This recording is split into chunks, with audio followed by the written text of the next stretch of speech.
ఈయన యొక్క మాట్లాడే తెలివి ఏమిటి? ఎప్పుడు, ఎక్కడ, ఎంత, ఎవరితో ఎలా మాట్లాడాలి? ఈ 5 సూత్రాల్ని మనస్సులో పెట్టుకుని ఎలా నడిచాడు అనేది ఒక ఉదాహరణ మనం చెప్పేసుకుంటే, అయ్యో! అమ్మవారిని చూసి తిరిగొచ్చాడు. జాంబవంతుడు దగ్గరగా పిలిచాడు.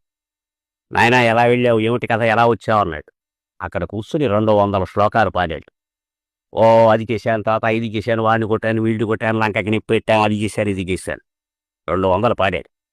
రామచంద్రుడి దగ్గరికి వచ్చాడు. నాయనా ఏమిటి కథ? అన్నాడు.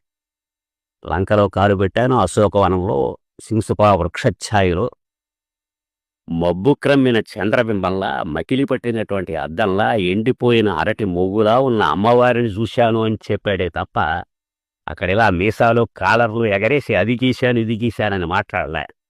అంటే సన్నిహితుడైన తాతగారి దగ్గర మాట్లాడేటప్పుడు తన ప్రతాపంతో చూపించాడు.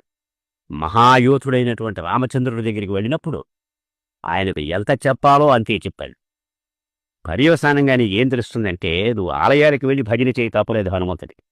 కానీ మనిషివై పుట్టినందుకు ఏమిటి నేర్చుకోవాలి? మాట్లాడడం ఒక్కటే.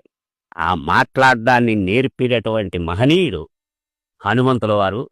ఆ హనుమంతుల వారికి చేతులు జోడించి శబ్ద బ్రహ్మ విద్యను ఉపాసించడానికి ప్రయత్నించు. స్వస్తి.